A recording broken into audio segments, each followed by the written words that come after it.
നമസ്കാരം, piece today YouTube ചാനലിലേക്ക് ഏവർക്കും സ്വാഗതം. സുഹൃത്തുക്കളെ, നമ്മളിന്ന് നോക്കാൻ പോകുന്നത് നമ്മുടെ സെക്രട്ടേറിയറ്റ് ഓഫീസ് അറ്റൻഡർ മെയിൻ പരീക്ഷയ്ക്ക് വേണ്ടിയിട്ടുള്ള 20 ഡേയ്സ് സ്പ്രിന്റ് ചലഞ്ച് ക്ലാസ് ആണ്. ഇവിടെ നമ്മൾ പ്രധാനമായും നോക്കാൻ പോകുന്നത് കേരള PSC ആവർത്തിച്ച് ചോദിക്കുന്ന 250 ടോപ്പിക്കുകളാണ്. ആദ്യമായി നമുക്ക് പഠിക്കാനുള്ളത് മൺസൂണിനെ പറ്റിയിട്ടാണ്. എന്തിനെ പറ്റിയ സുഹൃത്തുക്കളെ? മൺസൂണിനെ പറ്റിയിട്ടാണ്. മൺസൂൺ കാലം എത്തിയല്ലേ, അപ്പൊ നമുക്ക് പഠിക്കാം ഇന്ത്യൻ മൺസൂണിനെ പറ്റി.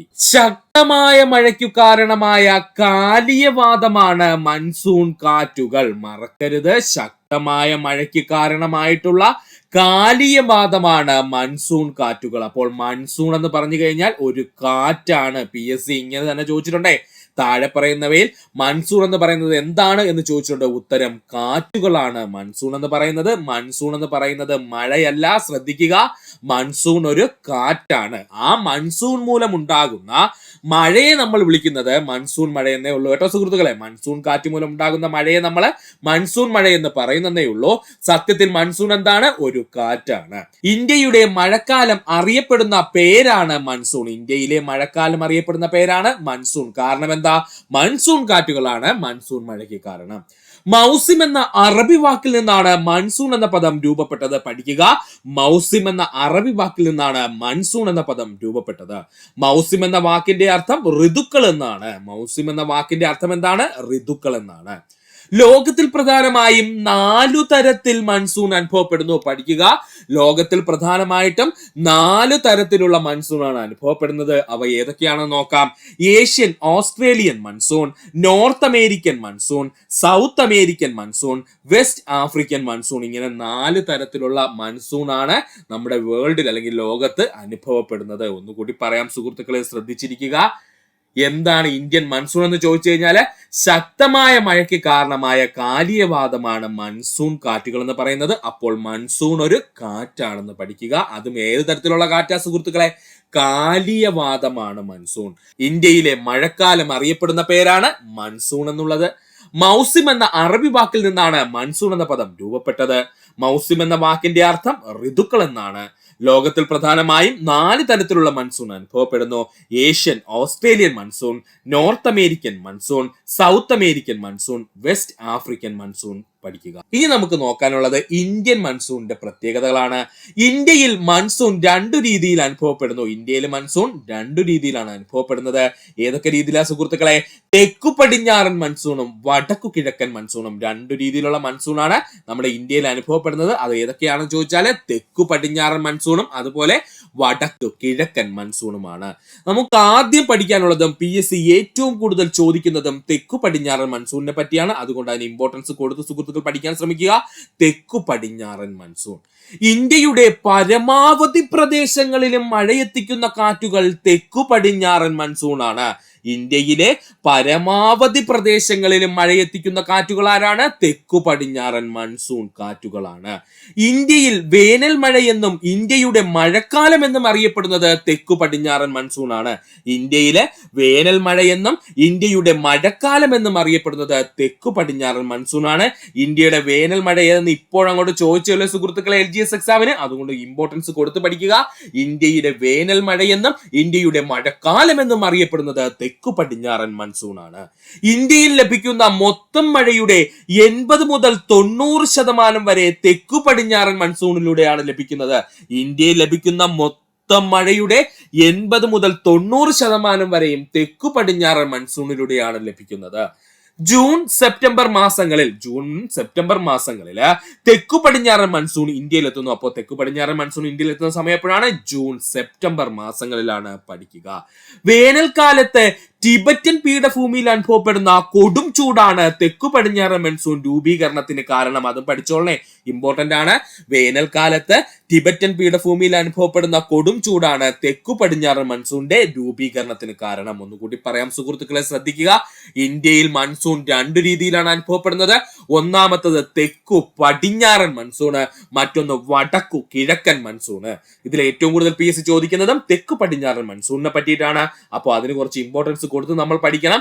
ഇന്ത്യയിലെ പരമാവധി പ്രദേശങ്ങളിലും മഴയെത്തിക്കുന്ന കാറ്റുകൾ എന്നറിയപ്പെടുന്നത് തെക്കു പടിഞ്ഞാറൻ മൺസൂൺ ആണ്.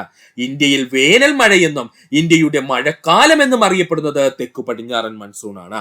ഇന്ത്യയിൽ ലഭിക്കുന്ന മൊത്തം മഴയുടെ 80 മുതൽ 90% വരെയും തെക്കു പടിഞ്ഞാറൻ മൺസൂണിലൂടെയാണ് ലഭിക്കുന്ന. ആ പെർസെന്റേജ് ഒന്ന് പഠിച്ചോളണേ. ഇന്ത്യയിൽ ലഭിക്കുന്ന മൊത്തം മഴയുടെ 80 മുതൽ 90% വരെ നൽകുന്നത് ആരാണ്? തെക്കു പടിഞ്ഞാറൻ മൺസൂൺ മഴയിലൂടെയാണ്.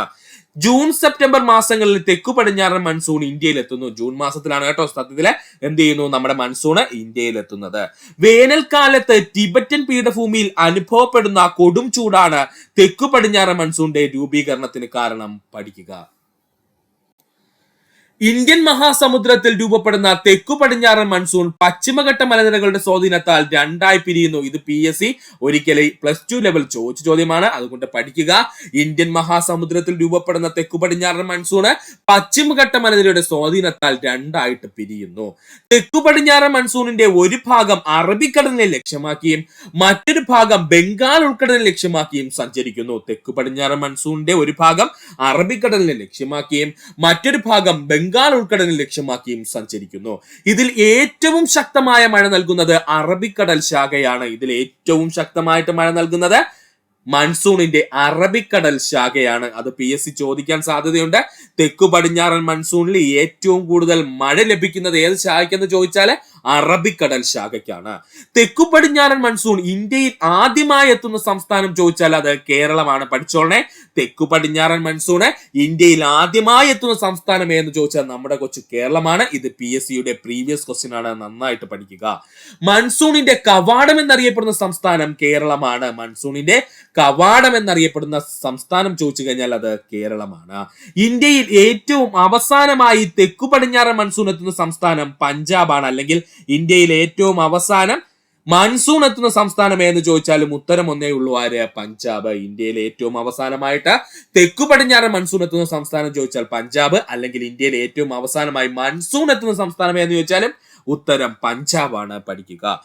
തെക്കു പടിഞ്ഞാറൻ മൺസൂൺ കാലത്ത് കേരളത്തിൽ അതിശക്തമായ മഴ ലഭിക്കുന്നുവെങ്കിലും പശ്ചിമഘട്ട മലനിരകളുടെ മഴ നിഴൽ പ്രദേശം സ്ഥിതി ചെയ്യുന്ന തമിഴ്നാട്ടിൽ പൊതുവെ വരണ്ട കാലാവസ്ഥയായിരിക്കും. പഠിച്ചോളണേ.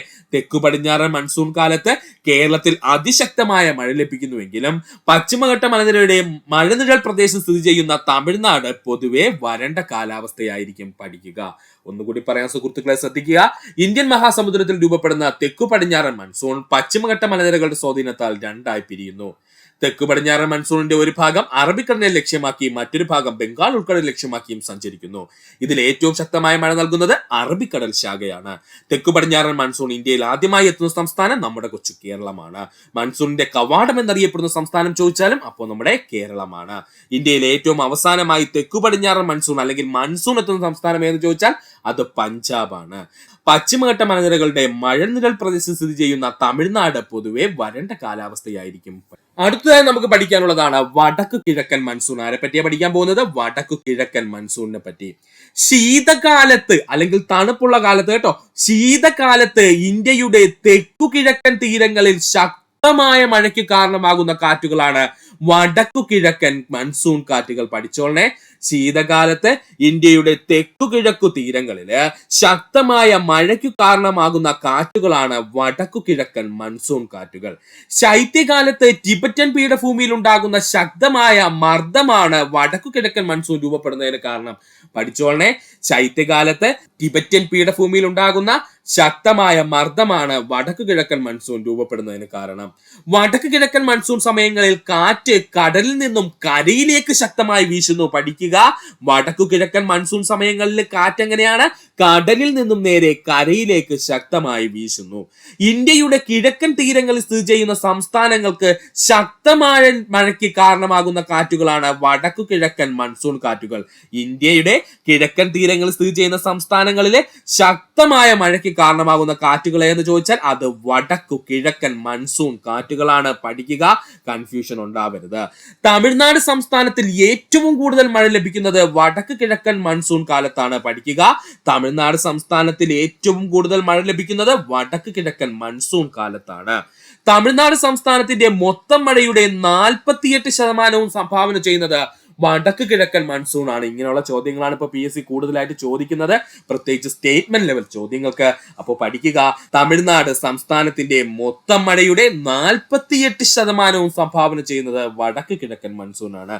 ഒന്നുകൂടി പറയാൻ സുഹൃത്തുക്കളെ ശ്രദ്ധിക്കുക, ശീതകാലത്ത് ഇന്ത്യയുടെ തെക്കു കിഴക്കൻ തീരങ്ങളിൽ ശക്തമായ മഴയ്ക്ക് കാരണമാകുന്ന കാറ്റുകളാണ് വടക്കു കിഴക്കൻ മൺസൂൺ എന്നറിയപ്പെടുന്നത്. ശൈത്യകാലത്ത് ടിബറ്റൻ പീഠഭൂമിയിൽ ഉണ്ടാകുന്ന ശക്തമായ മർദ്ദമാണ് വടക്കു കിഴക്കൻ മൺസൂൺ രൂപപ്പെടുന്നതിന് കാരണം.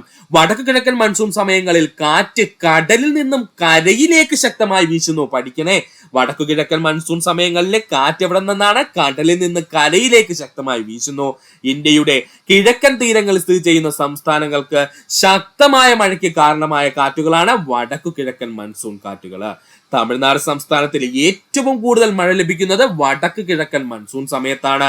തമിഴ്നാട് സംസ്ഥാനത്തിന്റെ മൊത്തം മഴയുടെ 48% സംഭാവന ചെയ്യുന്നത് വടക്ക് കിഴക്കൻ മൺസൂൺ ആണെന്നും പഠിക്കുക. ഇനി ഇന്ത്യയിൽ മൺസൂണിന്റെ പ്രാധാന്യം എന്തെന്നാണ് നമ്മൾ നോക്കാൻ പോകുന്നത്. ഇന്ത്യയിൽ മൺസൂണിന്റെ പ്രാധാന്യം, കാർഷിക രാജ്യമായ ഇന്ത്യയുടെ കാർഷിക മേഖല പൂർണ്ണമായും ആശ്രയിച്ചിരിക്കുന്നത് മൺസൂൺ മഴയെയാണ്. അല്ലേ സുഹൃത്തുക്കളെ? ഒരു കാർഷിക രാജ്യമാണ് നമ്മുടെ ഇന്ത്യ എന്ന് പറയുന്നത്. ഇന്ത്യയുടെ കാർഷിക മേഖല പൂർണ്ണമായും ആശ്രയിച്ചിരിക്കുന്നത് മൺസൂൺ മഴയെയാണ്. മൺസൂൺ മഴയിൽ ഉണ്ടാകുന്ന ഏറ്റക്കുറച്ചിലുകൾ കാർഷിക മേഖലയെ സാരമായി ബാധിക്കുന്നു. മൺസൂൺ മഴയിൽ ഉണ്ടാകുന്ന ഏറ്റക്കുറച്ചിലുകൾ കാർഷിക മേഖലയെ സാരമായി ബാധിക്കുന്നു. ഇന്ത്യയുടെ തെക്കൻ സംസ്ഥാനങ്ങളിൽ കൂടുതലായും വൈദ്യുതി ഉൽപ്പാദിപ്പിക്കുന്നത് ജലത്തിൽ നിന്നുമാണ്. ശരിയാണല്ലേ? നമ്മുടെ കേരളം ഉൾപ്പെടെയുള്ള നമ്മുടെ തെക്കൻ സംസ്ഥാനങ്ങളിലെല്ലാം കൂടുതലായിട്ടും വൈദ്യുതി ഉൽപ്പാദിപ്പിക്കുന്നത് ജലത്തിലൂടെയാണ്. ഉപദ്വീപീയ നദികൾ മൺസൂൺ മഴയെ ആശ്രയിച്ചിരിക്കുന്നു. അതിനാൽ മഴയുടെ ലഭ്യത വൈദ്യുതി നിർമ്മാണത്തെ സാരമായി ബാധിക്കുന്നു. ഉപദ്വീപീയ നദികളെല്ലാം നമ്മുടെ മൺസൂൺ മഴയെ ആശ്രയിച്ചാണ് ഇരിക്കുന്നത്. അതിനാൽ തന്നെ മഴയുടെ ലഭ്യത എന്ത് ചെയ്യും? വൈദ്യുതി നിർമ്മാണത്തിനെ സാരമായി ബാധിക്കും. കേരളമടക്കമുള്ള സംസ്ഥാനങ്ങൾ ഉഷ്ണകാല വരൾച്ച ആഘാതം കുറയ്ക്കുന്നത് മൺസൂൺ മഴയുടെ സാന്നിധ്യമാണ്. ശരിയല്ലേ സുഹൃത്തുക്കളെ? ഇപ്പൊ നമ്മൾ അങ്ങോട്ട് അനുഭവിച്ചതേ ഉള്ളൂ. കേരളമടക്കമുള്ള സംസ്ഥാനങ്ങൾ ഉഷ്ണകാല വരൾച്ച ആഘാതം കുറയ്ക്കുന്നത് മൺസൂൺ മഴയുടെ സാന്നിധ്യമാണ്. മൺസൂൺ മഴയുടെ അളവ് കുറഞ്ഞാലോ അല്ലെങ്കിൽ മൺസൂൺ മഴ അല്പം ഒന്ന് താമസിച്ചാലോ നമ്മുടെ ഇവിടത്തെ വരൾച്ച എന്ന് പറയുന്നത് അതിരൂക്ഷമായിരിക്കും. അതിന്റെ ഒരു ഘട്ടം നമ്മൾ കഴിഞ്ഞാണ് ഇപ്പോൾ ഇവിടെ നിൽക്കുന്നത്. അപ്പോൾ സുഹൃത്തുക്കള് വ്യക്തമായിട്ട് ഈ ഭാഗം പഠിക്കുക. ഒന്നുകൂടി പറഞ്ഞു തരാം, ഇന്ത്യയിൽ മൺസൂണിന്റെ പ്രാധാന്യം എന്താണെന്ന് ചോദിച്ചു കഴിഞ്ഞാൽ, കാർഷിക രാജ്യമായ ഇന്ത്യയുടെ കാർഷിക മേഖല പൂർണ്ണമായും ആശ്രയിച്ചിരിക്കുന്നത് മൺസൂൺ മഴയെയാണ്. മൺസൂൺ മഴയിൽ ഉണ്ടാകുന്ന ഏറ്റക്കുറച്ചിലുകൾ കാർഷിക മേഖലയെ സാരമായി ബാധിക്കുന്നു. ഇന്ത്യയുടെ തെക്കൻ സംസ്ഥാനങ്ങളിൽ കൂടുതലായും വൈദ്യുതി ഉൽപ്പാദിപ്പിക്കുന്നത് ജലത്തിൽ നിന്നുമാണ്. ഉപദ്വീപീയ നദികൾ മൺസൂൺ മഴയെ ആശ്രയിച്ചിരിക്കുന്നതിനാൽ മഴയുടെ ലഭ്യത വൈദ്യുതി നിർമ്മാണത്തെ സാരമായി ബാധിക്കുന്നു. കേരളമടക്കമുള്ള സംസ്ഥാനങ്ങൾ ഉഷ്ണകാല വരൾച്ച ആഘാതം കുറയ്ക്കുന്നത് മൺസൂൺ മഴയുടെ സാന്നിധ്യമാണ്. അടുത്തതായി നമുക്ക് പഠിക്കുവാനുള്ളതാണ് രാജ്യസഭ. നമുക്ക് നോക്കാം രാജ്യസഭയെ പറ്റി. ഈ ഇടയ്ക്ക് PSC അങ്ങോട്ട് ചോദിച്ചതേ ഉള്ളൂ രാജ്യസഭയെ പറ്റി. നമുക്ക് നോക്കാം രാജ്യസഭ ഇന്ത്യൻ പാർലമെന്റിന്റെ ഉപരിസഭ എന്നറിയപ്പെടുന്നത് രാജ്യസഭയാണ്. ഇന്ത്യൻ പാർലമെന്റിന്റെ ഉപരിസഭ എന്നറിയപ്പെടുന്നത് രാജ്യസഭയാണ്. ഇന്ത്യൻ ഭരണഘടനയുടെ 80-ാം വകുപ്പ് പ്രകാരമാണ് രാജ്യസഭ രൂപീകൃതമായത്. പഠിച്ചോളനെ, ഇന്ത്യൻ ഭരണഘടനയുടെ 80-ാം വകുപ്പ് പ്രകാരമാണ് രാജ്യസഭ രൂപീകൃതമായത്. രാജ്യസഭ നിലവിൽ വന്നത് 1952 ഏപ്രിൽ മാസം 3-ാം തീയതിയാണ്. രാജ്യസഭ നിലവിൽ വന്നത് 1952 ഏപ്രിൽ മാസം 3-ാം തീയതിയാണ്. രാജ്യസഭയുടെ ആദ്യ സമ്മേളനം നടന്നത് 1952 മെയ് മാസം 13-ാം തീയതിയാണ്. അപ്പോൾ 1952 ഏപ്രിൽ മാസം 3-ാം തീയതി രാജ്യസഭ നിലവിൽ വരുന്നു. രാജ്യസഭയുടെ ആദ്യത്തെ സമ്മേളനം നടന്നത് 1952 മെയ് മാസം 13-ാം തീയതിയാണ്. കൗൺസിൽ ഓഫ് സ്റ്റേറ്റ്സ് എന്നായിരുന്നു ആദ്യകാല നാമം. അത് PSC ഒരുപാട് തവണ പ്രീവിയസ് ആയി ചോദിച്ചതാണ്. കൗൺസിൽ ഓഫ് സ്റ്റേറ്റ്സ് എന്നറിയപ്പെടുന്നത് ആരാണ്? രാജ്യസഭയാണ്. ഈ രാജ്യസഭയുടെ ആദ്യത്തെ നാമമായിരുന്നു കൗൺസിൽ ഓഫ് സ്റ്റേറ്റ് എന്നുള്ളത്. കൗൺസിൽ ഓഫ് സ്റ്റേറ്റ് രാജ്യസഭയായി പുനഃനാമകരണം ചെയ്തത് 1954 ഓഗസ്റ്റ് 23-നാണ്. പഠിച്ചോളനെ, കൗൺസിൽ ഓഫ് സ്റ്റേറ്റ്സ് രാജ്യസഭയായി പുനഃനാമകരണം ചെയ്തത് 1954 ഓഗസ്റ്റ് മാസം 23-ാം തീയതിയാണ്. രാജ്യസഭയ്ക്ക് കാലാവധിയില്ല. ഇതും PSC പ്രീവിയസ് ആയി ചോദിച്ചതാണ്. രാജ്യസഭയ്ക്ക് കാലാവധിയില്ല. രാജ്യസഭയിലെ അംഗങ്ങളുടെ കാലാവധി 6 വർഷമാണ്. രാജ്യസഭയിലെ അംഗങ്ങളുടെ കാലാവധി എത്രയാണ്? 6 വർഷമാണ്. ഓരോ 2 വർഷം കൂടുമ്പോഴും രാജ്യസഭയിൽ 1/3 ഭാഗം അംഗങ്ങളും പിരിഞ്ഞു പോകുന്നു. ഇത് ഇമ്പോർട്ടന്റ് ആയിട്ട് PSC ചോദിച്ച ക്വസ്റ്റ്യൻ ആണേ, പഠിച്ചോളണേ. ഓരോ 2 വർഷം കൂടുമ്പോഴും രാജ്യസഭയിൽ 1/3 ഭാഗം അംഗങ്ങളും പിരിഞ്ഞു പോകുന്നു. പുതിയ അംഗങ്ങൾ ആ സ്ഥാനത്തേക്ക് വന്നു ചേരുകയും ചെയ്യുന്നു. അതിനാൽ രാജ്യസഭയെ ഒരിക്കലും പൂർണ്ണമായും പിരിച്ചുവിടാൻ കഴിയില്ല. പഠിച്ചോളുക, ഇമ്പോർട്ടന്റ് ആണ് ആ പോയിന്റ് അത്രയും. രാജ്യസഭയ്ക്ക് കാലാവധിയില്ല. രാജ്യസഭയിലെ അംഗങ്ങൾക്ക് കാലാവധി 6 വർഷമാണ്. രാജ്യസഭയിൽ കാലാവധി ഇല്ല, പക്ഷെ രാജ്യസഭയിലുള്ള അംഗങ്ങൾക്ക് കാലാവധി എത്രയാണ്? 6 വർഷമാണ്. ഓരോ 2 വർഷം കൂടുമ്പോഴും രാജ്യസഭയുടെ 1/3 ഭാഗം അംഗങ്ങളും പിരിഞ്ഞു പോകുന്നു. പുതിയ അംഗങ്ങൾ ആ സ്ഥാനത്തേക്ക് വന്നു ചേരുകയും ചെയ്യുന്നു. അതിനാൽ രാജ്യസഭയെ പൂർണ്ണമായും പിരിച്ചുവിടാൻ കഴിയില്ല. പഠിക്കുക. ഭരണഘടനയുടെ 4ാം ഷെഡ്യൂൾഡ് പ്രകാരം സംസ്ഥാന കേന്ദ്രഭരണ പ്രദേശങ്ങൾക്കും രാജ്യസഭയിൽ സീറ്റ് വീതിച്ചു നൽകിയിരിക്കുന്നു. ഭരണഘടനയുടെ 4ാം ഷെഡ്യൂൾഡ് പ്രകാരം സംസ്ഥാന കേന്ദ്രഭരണ പ്രദേശങ്ങൾക്ക് രാജ്യസഭാ സീറ്റുകൾ വീതിച്ചു നൽകിയിരിക്കുന്നു. ഏറ്റവും കൂടുതൽ രാജ്യസഭാ സീറ്റുകളുള്ള സംസ്ഥാനം ഉത്തർപ്രദേശ്. പ്രീവിയസ് ക്വസ്റ്റ്യൻ ആണ്, പഠിച്ചോളണേ. ഏറ്റവും കൂടുതൽ രാജ്യസഭാ സീറ്റുകളുള്ള സംസ്ഥാനം ഉത്തർപ്രദേശ് ആണ്. കേരളത്തിൽ നിന്നുള്ള രാജ്യസഭാ സീറ്റുകളുടെ എണ്ണം 9 ആണ്. കേരളത്തിൽ നിന്നുള്ള രാജ്യസഭാ സീറ്റുകളുടെ എണ്ണം എത്രയാണ്? 9 ആണ്. രാജ്യസഭയുടെ പരവതാനിയുടെ നിറം ചുവപ്പാണ്. പഠിച്ചോളുക, രാജ്യസഭ പരവതാനിയുടെ നിറം ചുവപ്പാണ്. അർദ്ധവൃത്താകൃതിയിൽ സീറ്റുകൾ സംവിധാനം ചെയ്തിരിക്കുന്നത് രാജ്യസഭയിലാണ്. ഇതും PSC പ്രീവിയസ് ആയി ചോദിച്ചതാണ്. അർദ്ധവൃത്താകൃതിയിൽ സീറ്റുകൾ സംവിധാനം ചെയ്തിരിക്കുന്നത് രാജ്യസഭയിലാണ്. രാജ്യസഭയിൽ പ്രാതിനിധ്യമുള്ള കേന്ദ്രഭരണ പ്രദേശങ്ങളുടെ എണ്ണം 3 ആണ്. ഈ 3 കേന്ദ്രഭരണ പ്രദേശങ്ങൾക്ക് മാത്രമേ രാജ്യസഭയിൽ പ്രാതിനിധ്യമുള്ളൂ. അവ ഏതൊക്കെയാണ്? ഡൽഹിക്ക് 3 സീറ്റുകളുണ്ട് രാജ്യസഭയില്. പുതുച്ചേരിക്ക് 1 സീറ്റുണ്ട് ഇവിടെ രാജ്യസഭയിൽ. അതുപോലെ ജമ്മു കാശ്മീരിൽ നിന്നും 4 സീറ്റുകളുമുണ്ട് ഇവിടത്തേക്കാണ് രാജ്യസഭയിലേക്ക്. ഇത് പഠിച്ചോളണേ, ഇമ്പോർട്ടന്റ് ആണ്. രാജ്യസഭയിലേക്ക് പ്രാതിനിധ്യമുള്ള കേന്ദ്രഭരണ പ്രദേശങ്ങളുടെ എണ്ണം 3 ആണ്. അവ ഏതൊക്കെയാണ്? ഡൽഹി, പുതുച്ചേരി, ജമ്മു കാശ്മീർ എന്നിവയാണ്. ഡൽഹിയിൽ നിന്ന് 3 സീറ്റുകളും പുതുച്ചേരിയിൽ 1 സീറ്റും ജമ്മു കാശ്മീരിൽ 4 സീറ്റുമാണ് ഉള്ളത്. പഠിക്കുക. രാജ്യസഭയുടെ പരമാവധി അംഗങ്ങളുടെ എണ്ണം 250. വീണ്ടും വന്നിരിക്കുന്നു പ്രീവിയസ് ക്വസ്റ്റ്യൻ. രാജ്യസഭയുടെ പരമാവധി അംഗസംഖ്യ എത്രയാണ്? 250 ആണ്. ഈ 250-ല് 12 അംഗങ്ങളെ ആരാണ്? നമ്മുടെ രാഷ്ട്രപതി നാമനിർദ്ദേശം ചെയ്യുന്നു. 238 പേർ സംസ്ഥാനങ്ങളെയും കേന്ദ്രഭരണ പ്രദേശങ്ങളെയും പ്രതിനിധാനം ചെയ്യുന്നു. 238 പേര് സംസ്ഥാനങ്ങളെയും അതുപോലെ കേന്ദ്രഭരണ പ്രദേശങ്ങളെയും പ്രതിനിധീകരിക്കുന്നു അല്ലെങ്കിൽ പ്രതിദാനം ചെയ്യുന്നു. അപ്പൊ ഒന്നുകൂടി പറയാം സുഹൃത്തുക്കളെ, ഭരണഘടനയുടെ 4ാം ഷെഡ്യൂൾഡ് പ്രകാരം സംസ്ഥാന കേന്ദ്രഭരണ പ്രദേശങ്ങൾക്കും രാജ്യസഭാ സീറ്റ് വിധിച്ചു നൽകിയിരിക്കുന്നു. ഏത് ഭരണഘടനാ ഷെഡ്യൂൾഡ് പ്രകാരമാണ്? 4ാം ഷെഡ്യൂൾഡ് പ്രകാരം. ഏറ്റവും കൂടുതൽ രാജ്യസഭാ സീറ്റുകളുള്ള സംസ്ഥാനം ഉത്തർപ്രദേശാണ്. 31 സീറ്റുകളാണ് ഉത്തർപ്രദേശിനുള്ളത്. കേരളത്തിൽ നിന്നുള്ള രാജ്യസഭാ സീറ്റുകളുടെ എണ്ണം 9.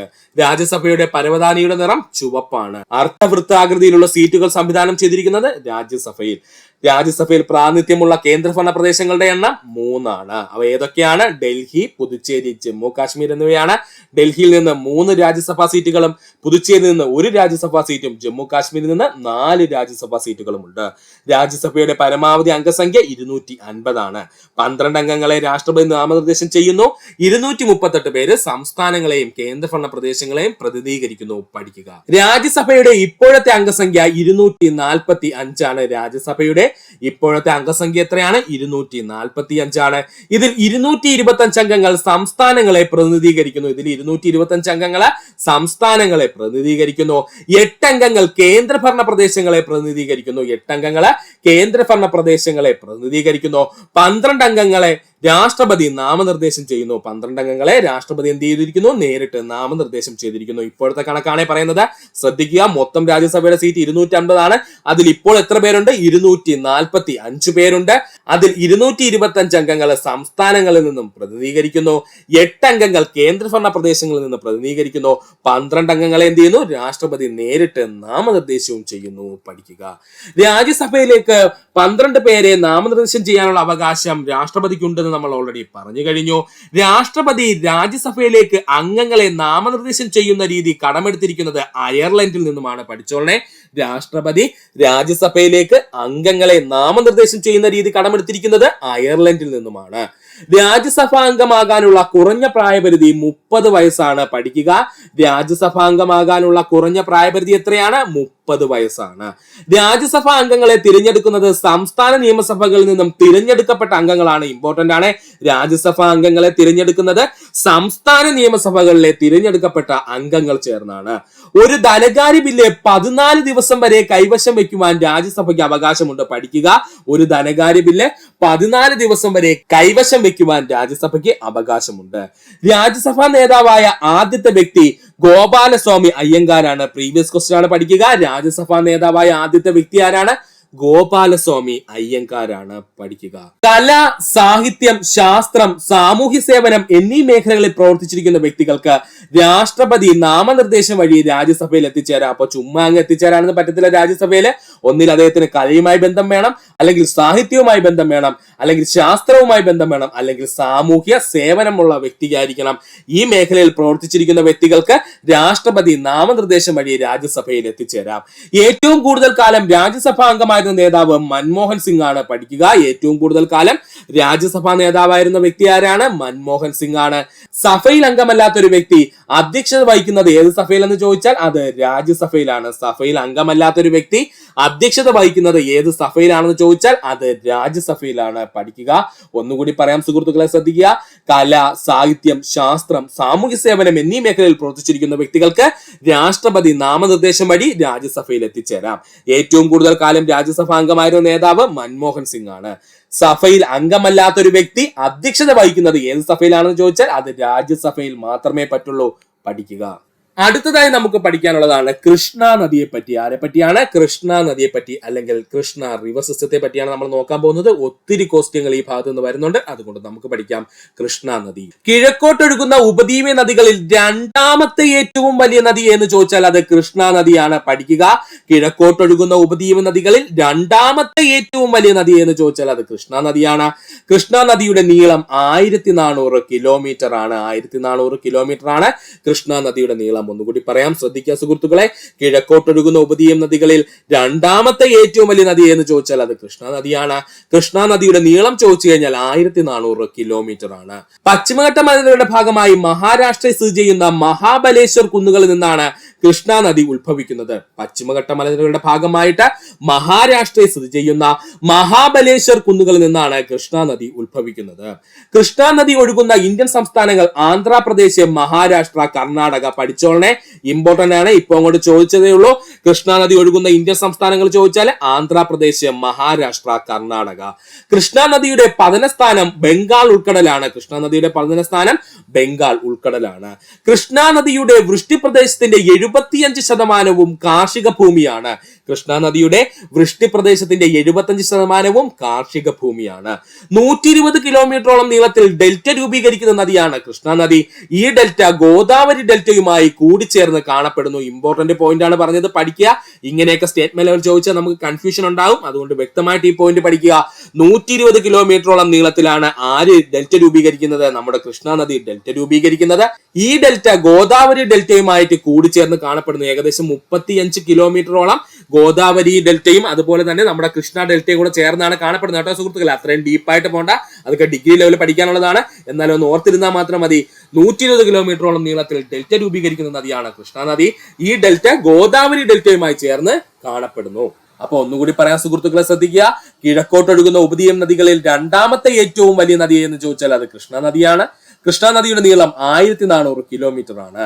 പശ്ചിമഘട്ട മലനിരകളുടെ ഭാഗമായി മഹാരാഷ്ട്രയിൽ സ്ഥിതി ചെയ്യുന്ന മഹാബലേശ്വർ കുന്നുകളിൽ നിന്നാണ് കൃഷ്ണ നദി ഉത്ഭവിക്കുന്നത്. കൃഷ്ണ നദി ഒഴുകുന്ന ഇന്ത്യൻ സംസ്ഥാനങ്ങൾ ആന്ധ്രാപ്രദേശ്, മഹാരാഷ്ട്ര, കർണാടക. കൃഷ്ണ നദിയുടെ പതനസ്ഥാനം ബംഗാൾ ഉൾക്കടലാണ്. കൃഷ്ണ നദിയുടെ വൃഷ്ടിപ്രദേശത്തിന്റെ 75% കാർഷിക ഭൂമിയാണ്.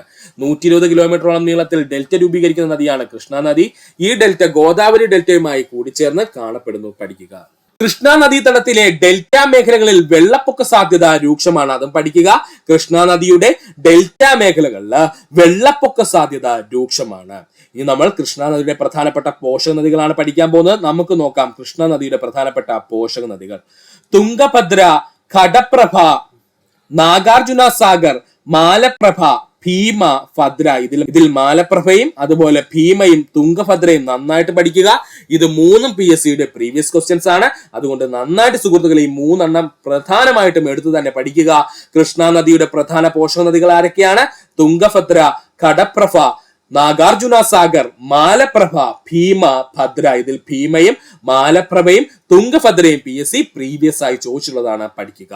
കൃഷ്ണ നദി സ്ഥിതി ചെയ്യുന്ന പ്രധാനപ്പെട്ട ജലവൈദ്യുത പദ്ധതികളാണ് കൊയ്ന, തുംഗഭദ്ര, ശ്രീശൈലം, നാഗാർജുന സാഗർ. നമ്മൾ ചേർത്ത് നാഗാർജുന സാഗർ, ശ്രീശൈലം എന്ന് പറയും. പക്ഷെ രണ്ട് പ്രധാനപ്പെട്ട ഡാമുകളായിട്ടാണ് കാണപ്പെടുന്നത്. അപ്പോൾ ശ്രീശൈലം, നാഗാർജുന സാഗർ, അൽമാട്ടി, അതുപോലെ നര്യൻപൂർ, അതുപോലെ ഭദ്ര. ഇതിൽ അൽമാട്ടിയും അതുപോലെ കൊയ്നയും ഒരുപാട് തവണ PSC പ്രീവിയസ് ആയി ചോദിച്ചിട്ടുണ്ട്. അതുപോലെ തന്നെ നാഗാർജുന സാഗറും PSC പ്രീവിയസ് ആയി ചോദിച്ചതാണ്. ഇത് മൂന്നെണ്ണവും സുഹൃത്തുക്കൾ വ്യക്തമായിട്ട് പഠിക്കുക. കൃഷ്ണ നദി സ്ഥിതി ചെയ്യുന്ന പ്രധാന ജലവൈദ്യുത പദ്ധതി ചോദിച്ചു കഴിഞ്ഞാൽ കൊയ്ന, തുംഗഭദ്ര, നാഗാർജുന സാഗർ, ശ്രീശൈലം, അങ്ങനെ അങ്ങ് പഠിച്ചു പോവുക. അൽമാട്ടി ഡാം, അതുപോലെ നദിയൻപൂർ, ഭദ്ര. ഇതിനകത്ത് അൽമാട്ടിയും നാഗാർജുന സാഗർ, ശ്രീശൈലവും അതുപോലെ കൊയ്നയും PSC ഒരുപാട് തവണ പ്രീവിയസ് ആയി ചോദിച്ചതാണ്. അവ പഠിച്ചു തീർത്തതിനു ശേഷം മാത്രമേ മറ്റു പ്രധാനപ്പെട്ട ജലവൈദ്യുത പദ്ധതികൾ പഠിക്കാവൂ. പാതാളഗംഗ എന്നറിയപ്പെടുന്നത് കൃഷ്ണയാണ്. അർദ്ധഗംഗ എന്നറിയപ്പെടുന്നത് കൃഷ്ണയാണ്. ഇത് അവസാനം കൊടുത്തത് PSC ഏറ്റവും കൂടുതൽ പ്രീവിയസ് ആയി ചോദിച്ചിട്ടുള്ള ചോദ്യം എന്ന് ചോദിച്ചാല് കൃഷ്ണയുമായി ബന്ധപ്പെട്ട് ഈ 2 പോയിന്റ് ആണ്. പാതാളഗംഗ എന്നറിയപ്പെടുന്ന കൃഷ്ണയാണ്, അർദ്ധഗംഗ എന്നറിയപ്പെടുന്നത് കൃഷ്ണയാണ്, പഠിക്കുക. വേലുത്തമ്പി ദളവ 1809 എത്ര സുഹൃത്തുക്കളെ? 1809 വീരചരമം പ്രാപിച്ച സ്ഥലം എവിടെയാണ്? മണ്ണടിയാണ് കേട്ടോ. എവിടെയാണ് മണ്ണടി സ്ഥിതി ചെയ്യുന്നത് ചോദിച്ചാല് നമ്മുടെ പത്തനംതിട്ട ജില്ല. അപ്പോൾ എന്താ പറഞ്ഞത്?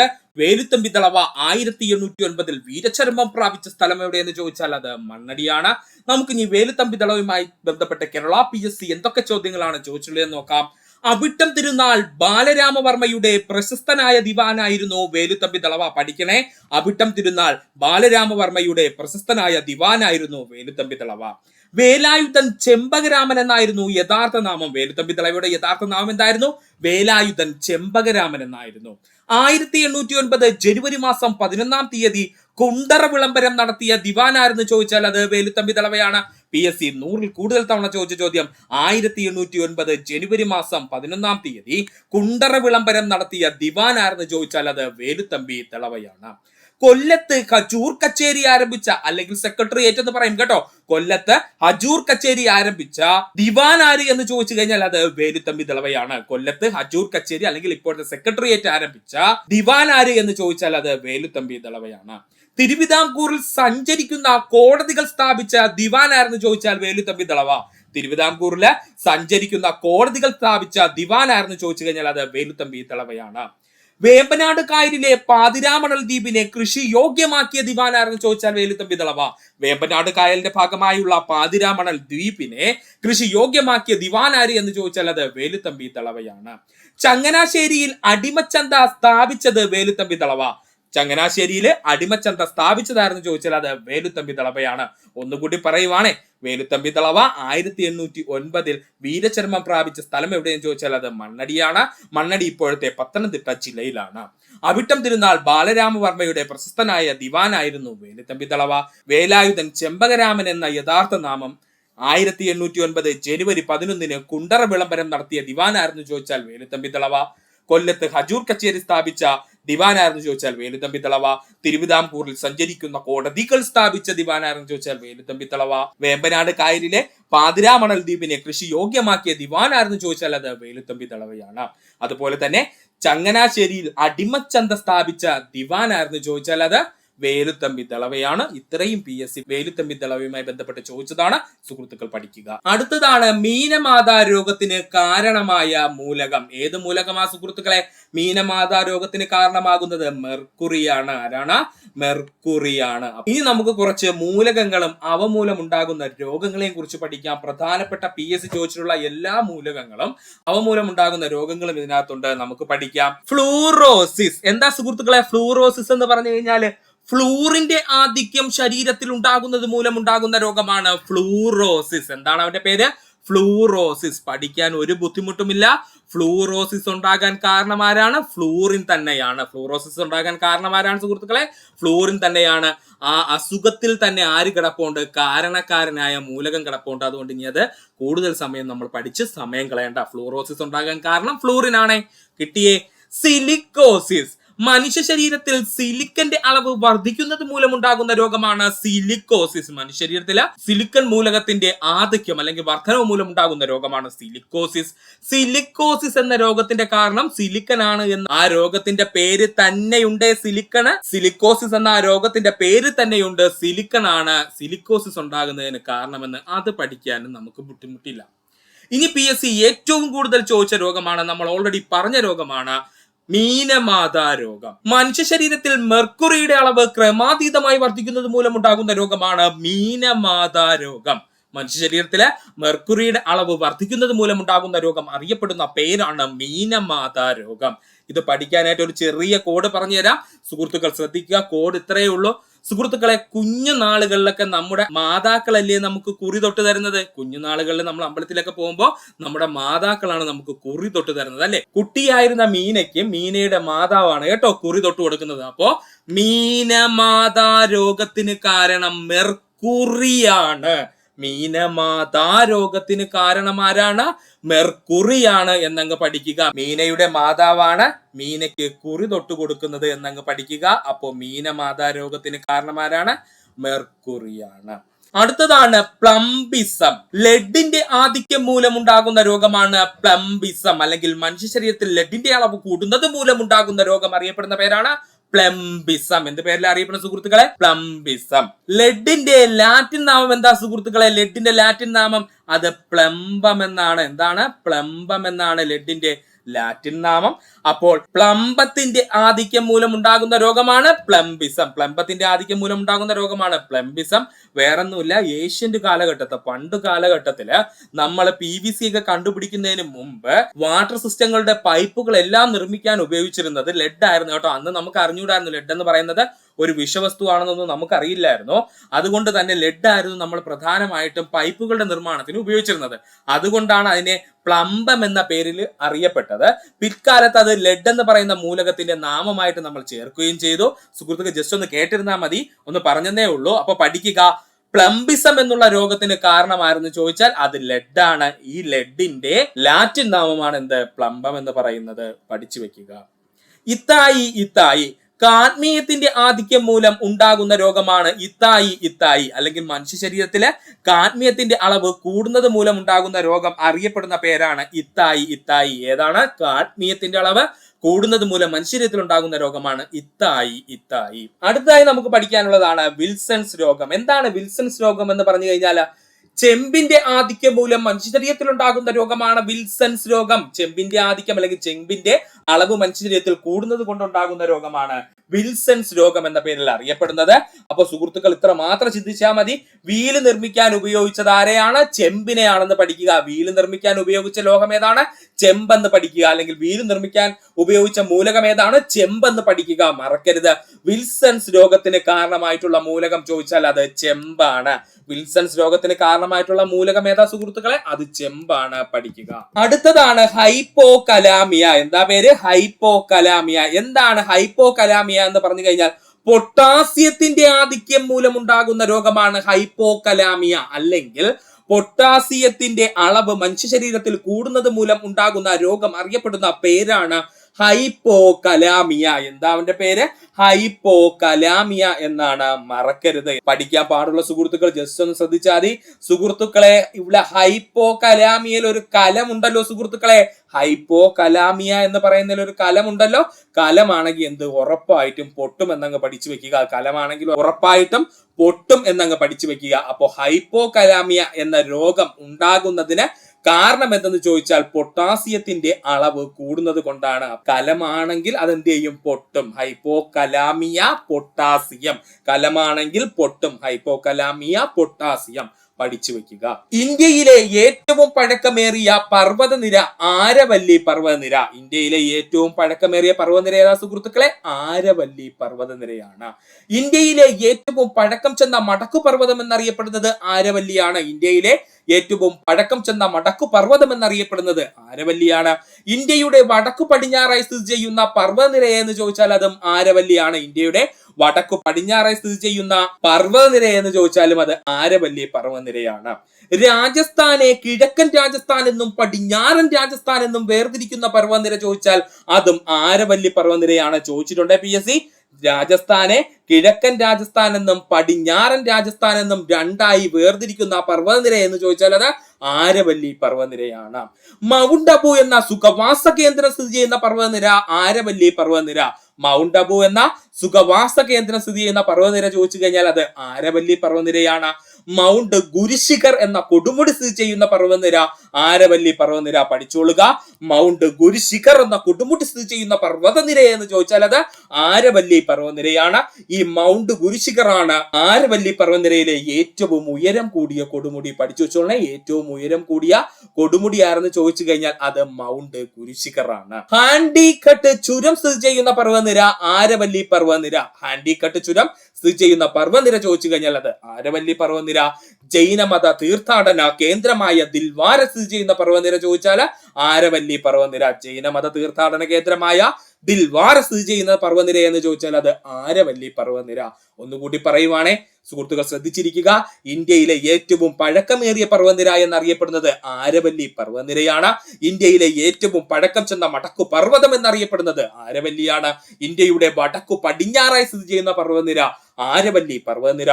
രാജസ്ഥാനെ കിഴക്കൻ രാജസ്ഥാൻ എന്നും പടിഞ്ഞാറൻ രാജസ്ഥാൻ എന്നിങ്ങനെ രണ്ടായി വേർതിരിക്കുന്ന പർവ്വതനിര ചോദിച്ചു കഴിഞ്ഞാൽ അത് ആരവല്ലി പർവ്വതനിരയാണ്. ആരവല്ലി പർവ്വതനിരയിൽ കാണപ്പെടുന്ന സുഖവാസ കേന്ദ്രമാണ് മൗണ്ട് അബു അല്ലെങ്കിൽ മൗണ്ട് അബു സുഖവാസ കേന്ദ്രം സ്ഥിതി ചെയ്യുന്ന പർവ്വതനിര ചോദിച്ചാൽ അത് ആരവല്ലി പർവ്വതനിരയാണ്. മൗണ്ട് ഗുരുശിഖർ കൊടുമുടി സ്ഥിതി ചെയ്യുന്ന പർവ്വതനിര ചോദിച്ചു കഴിഞ്ഞാൽ അത് ആരവല്ലി പർവ്വതനിരയാണ്. മൗണ്ട് ഗുരുശിഖറിന്റെ പ്രത്യേകത എന്താ സുഹൃത്തുക്കളെ?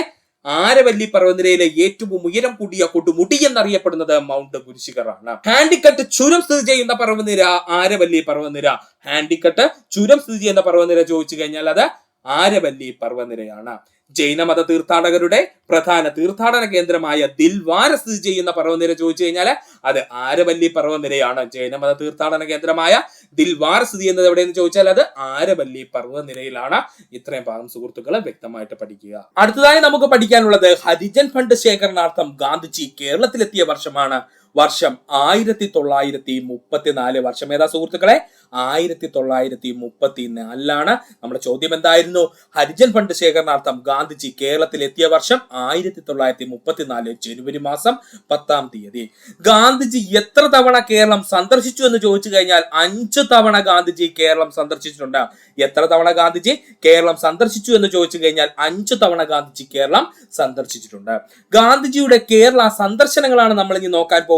ഗാന്ധിജിയുടെ കേരള സന്ദർശനങ്ങളാണ് നമ്മൾ ഇനി നോക്കാൻ പോകുന്നത്. നമുക്ക് സമയം കളയണ്ട. ആദ്യമായി ഗാന്ധിജി കേരളത്തിൽ എത്തുന്നത് ഖിലാഫത്ത് പ്രസ്ഥാനത്തിന്റെ പ്രചരണാർത്ഥമാണ് എന്നാണ് PSCയുടെ ഉത്തര സൂചികയിൽ കിടക്കുന്നത്. ഖിലാഫത്ത് പ്രസ്ഥാനത്തിന്റെ പ്രചരണാർത്ഥമാണ് ഗാന്ധിജി ആദ്യമായി കേരളത്തിൽ എത്തിയതെന്നാണ്. എന്നാൽ ഗാന്ധിജി കേരളത്തിൽ എത്തിയതിന്റെ കാരണം എന്തെന്ന് ചോദിച്ചു കഴിഞ്ഞാല് നിസ്സഹകരണ സമരത്തിന്റെ പ്രചരണാർത്ഥമാണ്. പഠിക്കണേ. നമ്മുടെ PSCയുടെ ഉത്തരസൂചി പ്രകാരം ഖിലാഫത്ത് പ്രസ്ഥാനത്തിന്റെ പ്രചരണാർത്ഥമാണ് ഗാന്ധിജി കേരളത്തിൽ എത്തിയതെന്നാണ്. എന്നാൽ നിസ്സഹകരണ പ്രസ്ഥാനത്തിന്റെ പ്രചരണാർത്ഥമാണ് ഗാന്ധിജി സത്യത്തിൽ എന്താണ് കേരളത്തിലേക്ക് വരുന്നത്. നമുക്ക് PSCയുടെ ഉത്തരസൂചിക പ്രകാരം പോകാം. അങ്ങനെ ഗാന്ധിജി കേരളത്തിലെത്തിയ വർഷം 1920 ഓഗസ്റ്റ് മാസം 18. ഗാന്ധിജി കേരളത്തിലെത്തിയ വർഷം എത്രയാ സുഹൃത്തുക്കളെ? 1920 ഓഗസ്റ്റ് മാസം 18 ഗാന്ധിജി എന്ന് പറയുന്ന പ്രഗത്ഭനായ ഒരു വ്യക്തി കേരളം കണക്കൊരു സംസ്ഥാനത്ത് വരുമ്പോൾ അവിടെ എന്തെങ്കിലും പ്രത്യേകത കാണണ്ടേ സുഹൃത്തുക്കളെ? യെസ്, ആ ഡേറ്റ് നമ്മൾ അങ്ങ് പഠിക്കാൻ പോവുകയാണ്. അപ്പോ ഗാന്ധിജിയുടെ ആദ്യത്തെ കേരള സന്ദർശനം ചോദിച്ചു കഴിഞ്ഞാൽ സുഹൃത്തുക്കൾ 8 എന്ന് എഴുതുക, പിന്നെ 18 എന്ന് എഴുതുക, 19 എന്ന് എഴുതുക, പിന്നെ 20 എന്ന് എഴുതുക. കഴിഞ്ഞു ഗാന്ധിജിയുടെ ആദ്യത്തെ കേരള സന്ദർശനം. 8 എന്ന് പറഞ്ഞു കഴിഞ്ഞാൽ 8-ാം മാസം 18-ാം തീയതി 1920 ഗാന്ധിജി ആദ്യമായിട്ട് കേരളം സന്ദർശിച്ചത്. അപ്പോൾ 8-18-1920 ഗാന്ധിജി കേരളം സന്ദർശിച്ചത്. അല്ലെങ്കിൽ 1920 ഓഗസ്റ്റ് മാസം 18-ാം തീയതിയാണ് ഗാന്ധിജി കേരളം സന്ദർശിച്ചത്. രണ്ടാമതായി ഗാന്ധിജിയുടെ കേരള സന്ദർശനം വൈക്കം സത്യാഗ്രഹത്തിന് പരിഹാരം കാണുന്നതിന് വേണ്ടിയിട്ടായിരുന്നു. അത് വർഷം 1925 മാർച്ച് മാസം 8-ാം തീയതി. എന്താ പറഞ്ഞ സുഹൃത്തുക്കളെ? വൈക്കം സത്യാഗ്രഹത്തിന് പരിഹാരം കാണുന്നതിന് വേണ്ടിയിട്ടാണ് ഗാന്ധിജി 2-ാം തവണ കേരളത്തിലേക്ക് വരുന്നത്. വർഷം 1925 മാർച്ച് മാസം 8-ാം തീയതി. തെക്കേൻ ഇന്ത്യൻ പര്യടനത്തിന്റെ ഭാഗമായാണ് 3-ാം തവണ ഗാന്ധിജി കേരളത്തിൽ വരുന്നത്. വർഷം 1927 ഒക്ടോബർ മാസം 9-ാം തീയതി. ഡേറ്റും തീയതിയും വ്യക്തമായിട്ട് പഠിച്ചോളണേ. തെക്കേ ഇന്ത്യയുടെ പര്യടനത്തിന്റെ ഭാഗമായിട്ട് ഗാന്ധിജി കേരളം കൂടി സന്ദർശിക്കുകയുണ്ടായി. അങ്ങനെ അദ്ദേഹം 3-ാമത്തെ തവണ കേരളം സന്ദർശിച്ചു. വർഷം 1927 ഒക്ടോബർ മാസം 9-ാം തീയതി. 4-ാം തവണ ഗാന്ധിജി കേരളം സന്ദർശിച്ചതാണ് PSCയുടെ ഏറ്റവും ഇമ്പോർട്ടന്റ് ക്വസ്റ്റ്യൻ. ഹരിജൻ ഫണ്ടിന്റെ ശേഖരണാർത്ഥം ഗാന്ധിജി കേരളം സന്ദർശിച്ച വർഷം എത്രയെന്നാണ് ചോദിക്കുന്നത്. 1934 ജനുവരി മാസം 10-ാം തീയതി. ഹരിജൻ ഫണ്ട് ശേഖരണാർത്ഥം ഗാന്ധിജി 4-ാം തവണ കേരളം സന്ദർശിക്കുന്നു. വർഷം 1934 ജനുവരി മാസം 10-ാം തീയതി. ഏറ്റവും ഒടുവിലായി 5-ാം തവണ ഗാന്ധിജി കേരളം സന്ദർശിക്കുന്നത് ക്ഷേത്രപ്രവേശന വിളംബരത്തിന്റെ പശ്ചാത്തലത്തിലാണ്. എന്തിന്റെ പശ്ചാത്തലത്തിലാണ് സുഹൃത്തുക്കളെ? ക്ഷേത്രപ്രവേശന വിളംബരത്തിന്റെ പശ്ചാത്തലത്തിലാണ്. വർഷം 1937 ജനുവരി മാസം 13-ാം തീയതി. 1937 ജനുവരി മാസം 13-ാം തീയതി. വ്യക്തമായിട്ട് പഠിക്കുന്ന സുഹൃത്തുക്കളെ ഈ ഭാഗം ഒന്നുകൂടി പറയുവാണേ. ഹരിജൻ ഫണ്ട് ശേഖരണാർത്ഥം ഗാന്ധിജി കേരളത്തിലെത്തിയ വർഷം 1934 ജനുവരി മാസം 10-ാം തീയതി. 100-ൽ കൂടുതൽ തവണ PSC റിപ്പീറ്റ് ആയി ചോദിച്ച ചോദ്യം. ഗാന്ധിജിയുടെ കേരള സന്ദർശനം എത്ര തവണയെന്ന് ചോദിച്ചാൽ അത് 5 തവണ, അല്ലെങ്കിൽ ഗാന്ധിജി 5 തവണ കേരളം സന്ദർശിച്ചിരുന്നു. ഗാന്ധിജിയുടെ കേരള സന്ദർശനങ്ങൾ നമുക്കൊന്ന് പഠിക്കാം. ആദ്യമായി ഗാന്ധിജി കേരളത്തിൽ വരുന്നത് ഖിലാഫത്ത് പ്രസ്ഥാനത്തിന്റെ പ്രചരണാർത്ഥമാണ്. നിസ്സഹകരണ പ്രസ്ഥാനത്തിന്റെ പ്രചരണാർത്ഥമാണ് അദ്ദേഹം വന്നത്. PSCയുടെ ഉത്തര സൂചിക പ്രകാരം ഖിലാഫത്ത് പ്രസ്ഥാനത്തിന്റെ പ്രചരണാർത്ഥമാണ്. വർഷം 1920 ഓഗസ്റ്റ് മാസം 18-ാം തീയതി. രണ്ടാമതായി ഗാന്ധിജി കേരളത്തിൽ വരുന്നത് വൈക്കം സത്യാഗ്രഹത്തിന്റെ ഭാഗമായിട്ടാണ്. വർഷം 1925 മാർച്ച് മാസം 8-ാം തീയതി.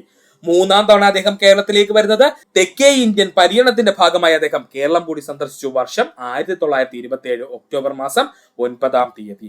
4-ാം തവണ ഗാന്ധിജി കേരളം സന്ദർശിക്കുന്നത് ഹരിജൻ ഫണ്ടിന്റെ ശേഖരണാർത്ഥമാണ്. വർഷം 1934 ജനുവരി 10. കുറെ തവണ നമ്മൾ ഇത് പറഞ്ഞു കഴിഞ്ഞു, അത്രയും ഇമ്പോർട്ടന്റ് ഉള്ളത് കൊണ്ടാണ്. 5-ാം തവണ ഗാന്ധിജി കേരളം സന്ദർശിക്കുന്നത് ക്ഷേത്രപ്രവേശന വിളംബരത്തിന്റെ പശ്ചാത്തലത്തിലാണ്. വർഷം 1937 ജനുവരി മാസം 13-ാം തീയതി.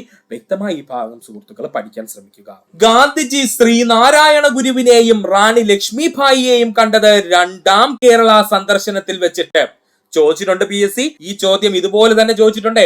ഗാന്ധിജി ശ്രീനാരായണ ഗുരുവിനെയും റാണി ലക്ഷ്മിഭായിയെയും കണ്ടത് ഏത് കേരള സന്ദർശനത്തിൽ വെച്ചെന്ന് ചോദിച്ചാൽ 2-ാം കേരള സന്ദർശനത്തിൽ വെച്ച്. മറക്കണ്ട, 2 വ്യക്തികളെ ആര് കണ്ടു? ഗാന്ധിജി കണ്ടു 2-ാം കേരള സന്ദർശനത്തിൽ വെച്ച്. 2 വ്യക്തികളെ ഗാന്ധിജി 2-ാം കേരള സന്ദർശനത്തിൽ വെച്ച് കണ്ടു എന്നങ്ങ് പഠിക്കുക. തന്റെ സ്വർണ്ണാഭരണങ്ങൾ കൗമുദി ഗാന്ധിജിക്ക് നൽകിയത് ഹരിജൻ ഫണ്ട് ശേഖരണാർത്ഥം കേരളത്തിൽ വന്നപ്പോൾ, അല്ലെങ്കിൽ ഗാന്ധിജിയുടെ 4-ാം കേരള സന്ദർശനത്തിൽ വെച്ചാണ്. 2 രീതിയിലും PSC ചോദിച്ചിട്ടുണ്ട്. തന്റെ സ്വർണ്ണാഭരണങ്ങൾ കൗമുദി ഗാന്ധിജിക്ക് നൽകിയത് എപ്പോഴെന്ന് ചോദിച്ചാൽ ഹരിജൻ ഫണ്ടിന്റെ ശേഖരണാർത്ഥം അദ്ദേഹം കേരളത്തിൽ വന്നപ്പോഴാണ്, അല്ലെങ്കിൽ അദ്ദേഹത്തിന്റെ 4-ാമത്തെ കേരള സന്ദർശനത്തിലാണ്. ഒരു തീർത്ഥാടനം എന്ന് ഗാന്ധിജി വിശേഷിപ്പിച്ച കേരള സന്ദർശനം 5-ാം കേരള സന്ദർശനം. ഒരു തീർത്ഥാടനം എന്ന് ഗാന്ധിജി വിശേഷിപ്പിച്ച കേരള സന്ദർശനം ഏതാ സുഹൃത്തുക്കളെ?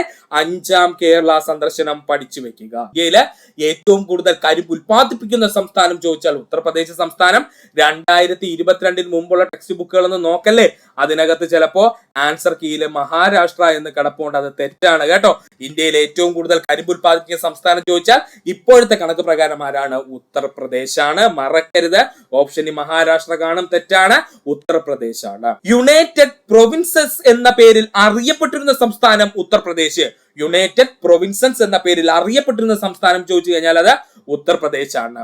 ബ്രഹ്മർഷി ദേശമെന്നും മധ്യദേശമെന്നും ആര്യവർത്തം എന്ന പേരുകളിലും അറിയപ്പെട്ടിരുന്ന സംസ്ഥാനം ഉത്തർപ്രദേശാണ്. എന്ത് പേരിലൊക്കെ അറിയപ്പെട്ടത്? ബ്രഹ്മർഷി ദേശമെന്നും മധ്യദേശമെന്നും ആര്യവർത്തം എന്ന പേരുകളിൽ അറിയപ്പെട്ടിരുന്നത് ഉത്തർപ്രദേശ് സംസ്ഥാനമാണ്. ഏറ്റവും കൂടുതൽ സംസ്ഥാനങ്ങളുമായി അതിർത്തി പങ്കിടുന്ന സംസ്ഥാനം ഉത്തർപ്രദേശാണ്. പഠിക്കുക, ഏറ്റവും കൂടുതൽ സംസ്ഥാനങ്ങളുമായി അതിർത്തി പങ്കിടുന്ന സംസ്ഥാനമായിരുന്നു ചോദിച്ചാൽ അത് ഉത്തർപ്രദേശ് സംസ്ഥാനമാണ്. ഇന്ത്യയിൽ ആദ്യമായി DPEP വിദ്യാഭ്യാസ പദ്ധതി ആരംഭിച്ച ഇന്ത്യൻ സംസ്ഥാനം ഉത്തർപ്രദേശ് സംസ്ഥാനം. പഠിക്കുക, ഇന്ത്യയിൽ ആദ്യമായി DPEP വിദ്യാഭ്യാസ പദ്ധതി ആരംഭിച്ച ഇന്ത്യൻ സംസ്ഥാനം ഏതാ സുഹൃത്തുക്കളെ? ഉത്തർപ്രദേശ് സംസ്ഥാനമാണ്. ഓപ്ഷനിൽ കേരളം കാണും. കയറി ആൻസർ കൊടുക്കരുത്. ഒത്തിരി സുഹൃത്തുക്കൾക്ക് നെഗറ്റീവ് അടിച്ച പോയിന്റ് ആണ് പറഞ്ഞത്.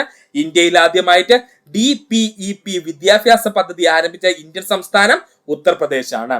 ഏഷ്യയിലെ ആദ്യത്തെ DNA ബാങ്ക് സ്ഥാപിതമായ സംസ്ഥാനം ഉത്തർപ്രദേശ് സംസ്ഥാനം. ഏഷ്യയിലെ ആദ്യത്തെ DNA ബാങ്ക് സ്ഥാപിതമായ സംസ്ഥാനം ചോദിച്ചു കഴിഞ്ഞാൽ അത് ഉത്തർപ്രദേശ് സംസ്ഥാനം. ഒന്നുകൂടി പറയുവാണ്, ഇന്ത്യയിൽ ഏറ്റവും കൂടുതൽ കരിമ്പ് ഉൽപ്പാദിപ്പിക്കുന്ന സംസ്ഥാനം ഉത്തർപ്രദേശ് സംസ്ഥാനം.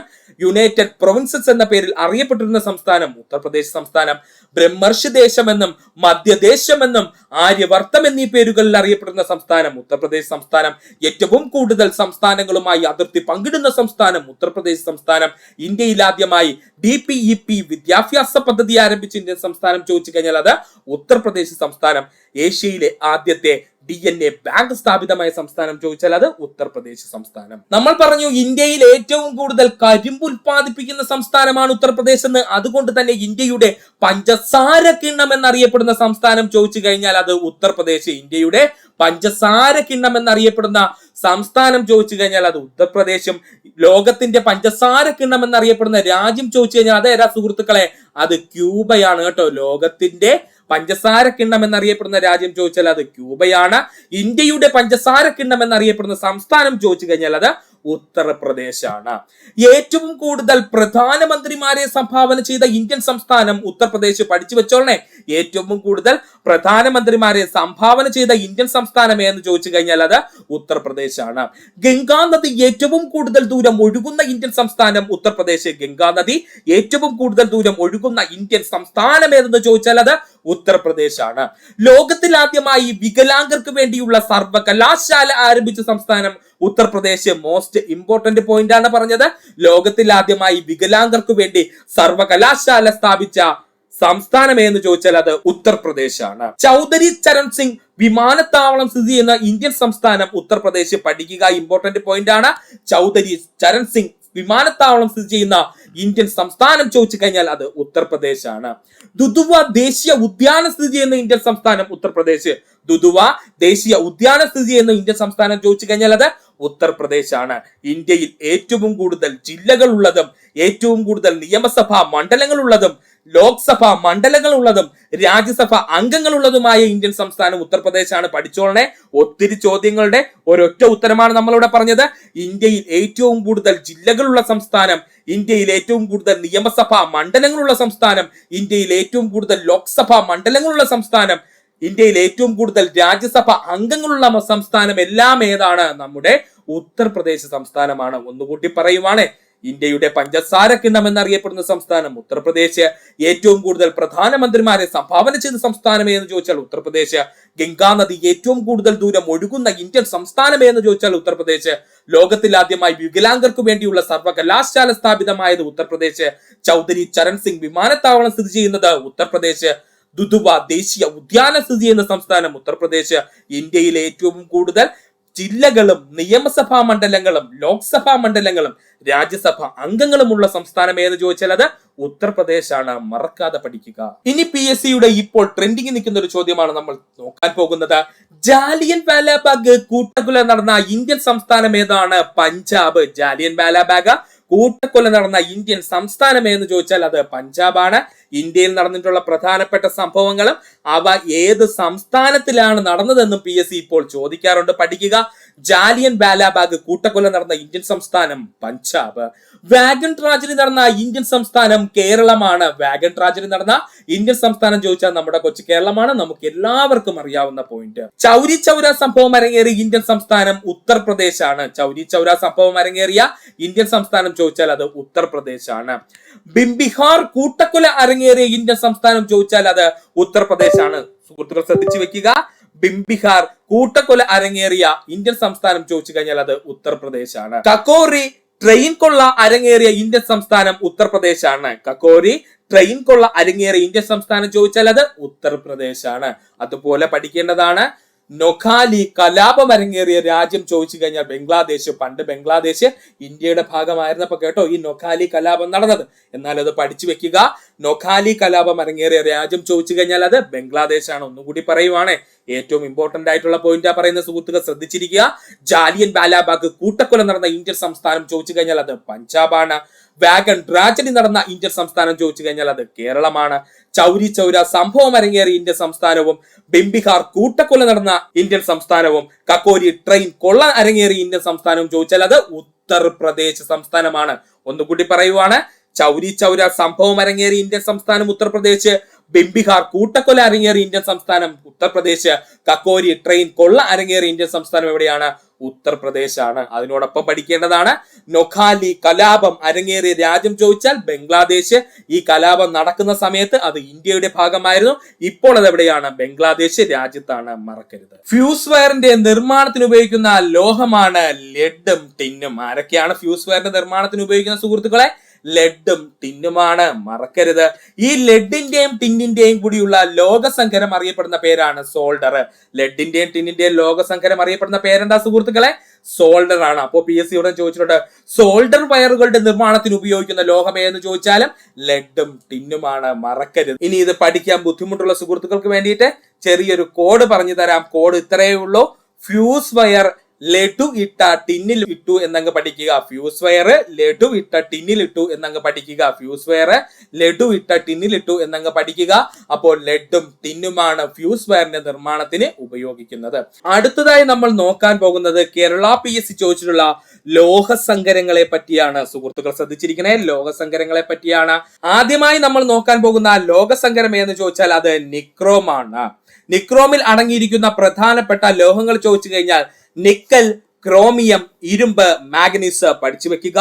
നിക്രോം എന്ന് പറയുന്ന ലോകസങ്കരത്തിൽ അടങ്ങിയിരിക്കുന്ന ലോഹങ്ങൾ ചോദിച്ചു കഴിഞ്ഞാൽ നിക്കൽ, ക്രോമിയം, ഇരുമ്പ്, മാഗ്നീസ് എന്നിവയാണ്. അൽനിക്കോയിൽ അടങ്ങിയിരിക്കുന്ന പ്രധാനപ്പെട്ട ലോകസങ്കരങ്ങൾ ചോദിച്ചാൽ അലുമിനിയം, നിക്കല്, അതുപോലെ കൊബാൾട്ട്. അതിൽ നിന്ന് തന്നെ നമുക്ക് അൽനിക്കോ എന്ന് കിട്ടുമല്ലോ സുഹൃത്തുക്കളെ. അൽനിക്കോ എന്ന് പറഞ്ഞു കഴിഞ്ഞാൽ അലുമിനിയം, നിക്കല്, കൊബാൾട്ട്. പക്ഷെ അതിനോടൊപ്പം PSC നമുക്കിട്ടൊരു പണി തരാനായിട്ട് ചോദിക്കുന്നവനാണ് ഇരുമ്പ് കേട്ടോ. ഇരുമ്പ് ആരിലുണ്ട്? അൽനിക്കോയിലുണ്ട്, പഠിക്കുക.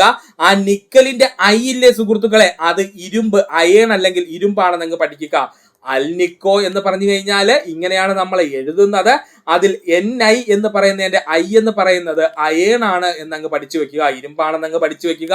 ഇല്ലെന്നുണ്ടെങ്കിൽ നമ്മൾ എക്സാം ഹാളിൽ എത്തുമ്പോൾ ഉറപ്പായിട്ടും തെറ്റും. കാരണം PSC ഒരുപാട് തവണ നെഗറ്റീവ് അടിച്ചിട്ടുള്ള ചോദ്യങ്ങളാണ് ഈ പറയുന്നത്. അൽനിക്കോ എന്ന് പറഞ്ഞു കഴിഞ്ഞാൽ അലുമിനിയം, നിക്കല്, കൊബാൾട്ട്, അതിനോടൊപ്പം ആരുമുണ്ട്? ഇരുമ്പുമുണ്ട്. നമ്മൾ വായിച്ചു നോക്കുമ്പോൾ നമുക്ക് അലുമിനിയവും നിക്കലും കൊബാൾട്ടും പെട്ടെന്ന് കിട്ടും. നമ്മൾ ആൻസർ കൊടുക്കും, ഉത്തരം തെറ്റും. ഇരുമ്പ് ഒരു പ്രധാന ഘടകമാണ് അൽനിക്കോയില്. അത് കണ്ടുപിടിക്കണമെങ്കിൽ എന്ത് ചെയ്യണം? അത് നമ്മൾ പഠിച്ചിട്ട് പോകണം, മറക്കരുത്. അപ്പോൾ അൽനിക്കോയിലെ NIയിലെ I എന്ന് പറയുന്നത് ആരാണെന്ന് വിചാരിക്കുക, ഇരുമ്പ് അല്ലെങ്കിൽ അയൺ ആണെന്ന് പഠിച്ചു വെക്കുക. പിന്നെ നമ്മൾ മറക്കത്തില്ല. പിച്ചള അല്ലെങ്കിൽ അവനെ വിളിക്കുന്ന പേരാണ് ബ്രാസ്. പിച്ചള അല്ലെങ്കിൽ ബ്രാസിൽ അടങ്ങിയിരിക്കുന്നത് ചെമ്പും സിങ്കുമാണ്. പിച്ചള അല്ലെങ്കിൽ ബ്രാസിൽ അടങ്ങിയിരിക്കുന്ന ആരാ സുഹൃത്തുക്കളെ? ചെമ്പും സിങ്കുമാണ്. പിച്ചള അല്ലെങ്കിൽ ബ്രാസിൽ അടങ്ങിയിരിക്കുന്നത് ചെമ്പും സിങ്കുമാണ്, പഠിച്ചു വെക്കുക. ഇനി ഇത് പഠിക്കാൻ ബുദ്ധിമുട്ടുള്ള സുഹൃത്തുക്കൾക്ക് വേണ്ടി സിമ്പിൾ ആയിട്ട് ഒരു കോഡ് പറഞ്ഞു തരാം. പിച്ചക്കാരി ചേസി എന്നങ്ങ് പഠിച്ചു വെക്കുക. ചേച്ചിയല്ല, പിച്ചക്കാരി ചേസി എന്നങ്ങ് പഠിച്ചു വെക്കുക. പിച്ചക്കാരി ചേസി എന്നങ്ങ് പഠിച്ചു വെക്കുക. അതിൽ പിച്ചക്കാരി എന്ന് വെച്ചാൽ നമുക്ക് പിച്ചളയാണ്. ചേ എന്ന് പറഞ്ഞു കഴിഞ്ഞാൽ ചെമ്പ്, അതുപോലെ സി എന്ന് പറഞ്ഞു കഴിഞ്ഞാൽ സിങ്ക്, മറക്കരുത്. പിച്ചള എന്ന് പറയുന്നത് ചെമ്പിന്റെയും സിങ്കിന്റെയും കൂടി ലോകസങ്കരമാണ്. അടുത്തതായി നമുക്ക് പഠിക്കാനുള്ളതാണ് ഓട്. ഓട് അല്ലെങ്കിൽ അവനെ വിളിക്കുന്ന പേരെന്താണ്? വെങ്കലം. ഓട് അല്ലെങ്കിൽ നമുക്ക് അവനെ വിളിക്കുന്ന പേരെന്താണ്? വെങ്കലം എന്നാണ്. ചെമ്പിന്റെയും ടിന്നിന്റെയും ലോകസങ്കരം അറിയപ്പെടുന്ന പേരാണ് ഓട്. ചെമ്പിന്റെയും ടിന്നിന്റെയും ലോകസങ്കരം അറിയപ്പെടുന്ന പേരാണ് ഓട്. സീറ്റി എടുക്കാൻ ഓടി എന്നങ്ങ് പഠിക്കുക കേട്ടോ. സീറ്റി എടുക്കാൻ ഓടി എന്നങ്ങ് പഠിക്കുക. ഒരിക്കലും മറക്കില്ല സുഹൃത്തുക്കള്. സി എന്ന് പറഞ്ഞു കഴിഞ്ഞാൽ ചെമ്പ്, ടി എന്ന് പറഞ്ഞു കഴിഞ്ഞാൽ ടിന്ന്, ഓടി എന്ന് പറഞ്ഞു കഴിഞ്ഞാൽ ഓടാണ്. അടുത്തതായി PSC ചോദിച്ചിട്ടുള്ളതാണ് ഗൺമെറ്റൽ. ഗൺ മെറ്റലിൽ അടങ്ങിയിരിക്കുന്നത് ചെമ്പും ടിന്നും അതിനോടൊപ്പം അല്പം സിങ്കും കൂടി ചേർത്ത് കഴിഞ്ഞാൽ നമുക്ക് എന്ത് ലഭിക്കും? ഗൺ മെറ്റൽ കിട്ടും. അപ്പോ വെങ്കലം എന്ന് പറയുന്ന സാധനത്തിനോടൊപ്പം സിങ്ക് കൂടി ചേർത്ത് കഴിഞ്ഞാൽ നമുക്ക് ലഭിക്കുന്നതാണ് ഗൺ മെറ്റൽ. മറക്കരുത്, വെങ്കലം എന്ന് പറയുന്നതിനോടൊപ്പം അല്പം സിങ്ക് കൂടി ചേർത്ത് കൊടുത്താൽ നമുക്ക് എന്ത് ലഭിക്കും? ഗൺ മെറ്റൽ ലഭിക്കും. എന്ത് ലഭിക്കും സുഹൃത്തുക്കളെ? ഗൺ മെറ്റൽ ലഭിക്കും. പഠിക്കുക. അടുത്തതായാണ് സ്റ്റീല്. സ്റ്റീലിന്റെ പ്രത്യേകത എന്താണ്? ഇരുമ്പും കാർബണും ചേർന്നതാണ് സ്റ്റീല്. ഇരുമ്പിന്റെയും കാർബണിന്റെയും കൂടെ കോമ്പിനേഷൻ ആണ് സ്റ്റീല്. നമുക്ക് എല്ലാവർക്കും അറിയാവുന്ന പോയിന്റ് ആണ്. ഒന്നുകൂടി പറയുവാണേ, നിക്രോം എന്ന് പറഞ്ഞു കഴിഞ്ഞാല് നിക്കലിന്റെയും ക്രോമിയത്തിന്റെയും ഇരുമ്പിന്റെയും മാഗ്നീസിന്റെയും കൂടിയുള്ള ലോകസങ്കരമാണ്. അൽ നിക്കോ എന്ന് പറഞ്ഞു കഴിഞ്ഞാൽ അലുമിനിയം, നിക്കൽ, കൊബാൾട്ട്, അതിനോടൊപ്പം ആരുണ്ട്? ഇരുമ്പുണ്ട്. മറക്കാതെ പഠിക്കുക. പിച്ചള എന്ന് പറഞ്ഞു കഴിഞ്ഞാൽ അല്ലെങ്കിൽ ബ്രാസ് എന്ന് പറഞ്ഞു കഴിഞ്ഞാൽ അത് ചെമ്പിന്റെയും സിങ്കിന്റെയും കൂടി ലോകസങ്കരമാണ്. അതിന് പഠിക്കാനായിട്ട് ഒരു കോഡ് നമ്മൾ പറഞ്ഞിരുന്നു. പിച്ചക്കാരി ചേസി എന്നങ്ങ് പഠിക്കുക. പിച്ചക്കാരി ചേസി എന്നങ്ങ് പഠിക്കുക. പിച്ചക്കാരി എന്ന് വെച്ചാൽ പിച്ചള, ചേ എന്ന് പറഞ്ഞു കഴിഞ്ഞാൽ ചെമ്പ്, സി എന്ന് പറഞ്ഞു കഴിഞ്ഞാൽ എന്താണ്? സിങ്ക് ആണ്. മറക്കരുത്. അടുത്തതായി PSC ചോദിച്ചതാണ് ഓട്. ഓടിന്റെ മറ്റൊരു പേരാണ് വെങ്കലം എന്ന് പറയുന്നത്. ഓട് അറിയപ്പെടുന്ന മറ്റൊരു പേരെന്താ സുഹൃത്തുക്കളെ? വെങ്കലം എന്നാണ്. ഇത് ഉണ്ടാക്കാനായിട്ട് നമ്മൾ ഉപയോഗിക്കുന്ന ലോഹങ്ങളാണ് ചെമ്പും ടിന്നും. ഇത് നിർമ്മിക്കാനായിട്ട് നമ്മൾ ഉപയോഗിക്കുന്ന ലോഹങ്ങളാണ് ചെമ്പും ടിന്നും. ഇത് പഠിക്കാനായിട്ടുള്ള ഈസി കോഡ് ഇത്രയേ ഉള്ളൂ. CT എടുക്കാൻ ഓടി എന്നങ്ങ് പഠിക്കുക. CT എടുക്കാൻ ഓടി എന്നങ്ങ് പഠിക്കുക. CTയിലെ സി എന്ന് പറഞ്ഞു കഴിഞ്ഞാൽ ചെമ്പ്, ടി എന്ന് പറഞ്ഞു കഴിഞ്ഞാൽ ടിന്ന്, ഓടി എന്ന് പറഞ്ഞു കഴിഞ്ഞാൽ ഓട്. മറക്കരുത്, ഇമ്പോർട്ടന്റ് പോയിന്റ് ആണ്. ഗൺ മെറ്റൽ എന്ന് പറഞ്ഞു കഴിഞ്ഞാൽ വേറൊന്നുമില്ല, വെങ്കലത്തിനോടൊപ്പം അല്ലെങ്കിൽ ഓടിനോടൊപ്പം ഒരല്പം സിങ്ക് ചേർത്ത് കഴിഞ്ഞാൽ നമുക്ക് ലഭിക്കുന്നതാണ് ഗൺ മെറ്റൽ. മറക്കരുത്, ഓട് അല്ലെങ്കിൽ വെങ്കലത്തിനോടൊപ്പം നമുക്ക് അല്പം സിങ്ക് ചേർത്ത് കഴിഞ്ഞാൽ അത് ഗൺ മെറ്റലായി മാറി. അടുത്തതായി നമുക്ക് പഠിക്കാനുള്ളത് സ്റ്റീലാണ്. ഇരുമ്പിന്റെയും കാർബന്റെയും കൂടിയൊരു കോമ്പിനേഷൻ അല്ലെങ്കിൽ ലോകസങ്കരം അറിയപ്പെടുന്ന പേരാണ് സ്റ്റീല്. നന്നായിട്ട് പഠിക്കുക സുഹൃത്തുക്കളെ. ഇനി നമുക്ക് ഏറ്റവും കൂടുതൽ PSC ചോദിച്ചതും ഏറ്റവും കൂടുതൽ ഉദ്യോഗാർത്ഥികൾ തെറ്റുകൊടുക്കുന്നതുമായിട്ടുള്ള പോയിന്റ് ആണ് പറയാൻ പോകുന്നത്. പഞ്ചലോഹം. ഒത്തിരി തവണ PSC 100-ൽ കൂടുതൽ തവണ ചോദിച്ച ചോദ്യമാണ്. പഞ്ചലോഹം എന്ന് പറയുന്നത് ഏതൊക്കെ ലോഹങ്ങളുടെ കൂട്ടമാണെന്നുള്ളത് പഠിക്കുക. ചെമ്പ്, ഈയം, വെള്ളി, സ്വർണം, ഇരുമ്പ്. ആരുടെയൊക്കെയാണ്? ചെമ്പ്, ഈയം, വെള്ളി, സ്വർണം, ഇരുമ്പ് എന്നീ ലോഹങ്ങളുടെ കൂട്ടമാണ് പഞ്ചലോഹം എന്ന പേരിൽ അറിയപ്പെടുന്നത്. ഒന്നുകൂടി പറയുവാണ്, അത്രയും ഇമ്പോർട്ടന്റ് ആണ്.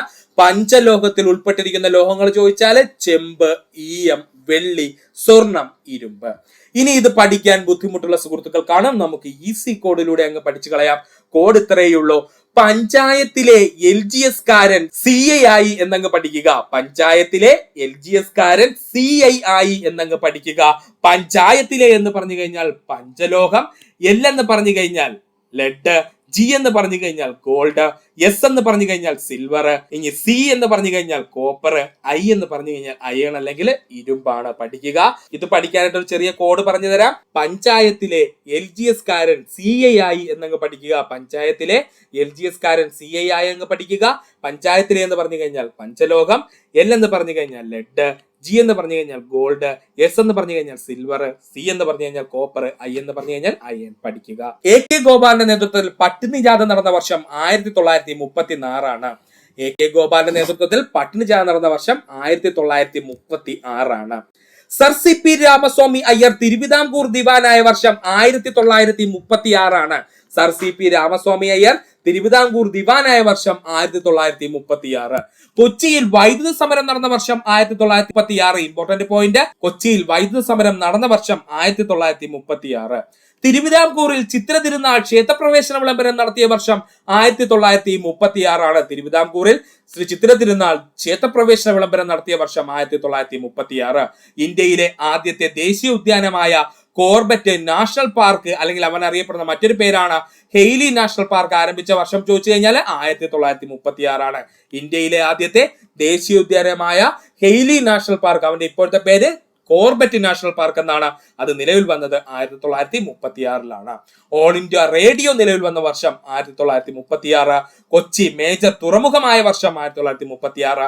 ഗാന്ധിജി വാർക്കയിൽ സേവാഗ്രാമം ആരംഭിച്ച വർഷം ചോദിച്ചാൽ 1936. ഒന്നുകൂടി പറയുവാണേ, AK ഗോപാലിന്റെ നേതൃത്വത്തിൽ പട്ടിണി ജാഥ നടന്ന വർഷം 1936.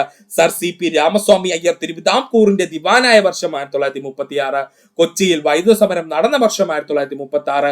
തിരുവിതാംകൂറിൽ ചിത്രതിരുനാൾ ക്ഷേത്രപ്രവേശന വിളംബരം നടത്തിയ വർഷം 1936. ഇന്ത്യയിലെ ആദ്യത്തെ ദേശീയ ഉദ്യാനമായ ഹെയ്ലി നാഷണൽ പാർക്ക്, അവന്റെ ഇപ്പോഴത്തെ പേര് കോർബറ്റ് നാഷണൽ പാർക്ക്, ആരംഭിച്ച വർഷം 1936. ഓൾ ഇന്ത്യ റേഡിയോ നിലവിൽ വന്ന വർഷം 1936. കൊച്ചി മേജർ തുറമുഖമായ വർഷം 1936. ഗാന്ധിജി വാർത്തയിൽ സേവാഗ്രാം ആശ്രമം ആരംഭിച്ച വർഷം 1936. സുഹൃത്തുക്കൾ പഠിക്കുക 1936 ഇമ്പോർട്ടൻസുകൾ. കേരളത്തിലെ ഏറ്റവും വലിയ ജില്ല ഇടുക്കി ജില്ല. കേരളത്തിലെ ഏറ്റവും വലിയ ജില്ല ഇപ്പോൾ ഏതാ സുഹൃത്തുക്കളെ? ഇടുക്കി ജില്ലയാണ്. മറക്കരുത്. ഓപ്ഷനിൽ പാലക്കാട് ജില്ല കാണും, തെറ്റാണ്. ഇപ്പോഴത്തെ കണക്ക് പ്രകാരം, ഗവൺമെന്റ് കണക്ക് പ്രകാരം ആരാണ്? നമ്മുടെ ഇടുക്കി ജില്ലയാണ് കേരളത്തിലെ ഏറ്റവും വലിയ ജില്ല. കേരളത്തിലെ ഏറ്റവും ജനസാന്ദ്രത കുറഞ്ഞ ജില്ല ഇടുക്കി ജില്ല. കേരളത്തിലെ ഏറ്റവും ജനസാന്ദ്രത കുറഞ്ഞ ജില്ല ഇടുക്കി ജില്ല. ഏറ്റവും കൂടുതൽ ജലവൈദ്യുത പദ്ധതികളുള്ള ജില്ല ഇടുക്കി ജില്ല. ഏറ്റവും കൂടുതൽ ജലവൈദ്യുത പദ്ധതികളുള്ള ജില്ല ഇടുക്കി ജില്ല. ഏറ്റവും കൂടുതൽ തേയില, കുരുമുളക്, ഏലം ഉൽപ്പാദിപ്പിക്കുന്ന ജില്ല ഇടുക്കി ജില്ല. ഏതൊക്കെയാണ്? തേയില, കുരുമുളക്, ഏലം എന്നിവ ഉൽപ്പാദിപ്പിക്കുന്ന ജില്ല ചോദിച്ചു കഴിഞ്ഞാൽ അതേതാണ്? നമ്മുടെ ഇടുക്കി ജില്ലയാണ്. വെളുത്തുള്ളി കൃഷി ചെയ്യുന്ന കേരളത്തിലെ ഏക ജില്ല ഇടുക്കി ജില്ല. വെളുത്തുള്ളി കൃഷി ചെയ്യുന്ന കേരളത്തിലെ ഏക ജില്ല ഏതാണ്? ഇടുക്കി ജില്ലയാണ്.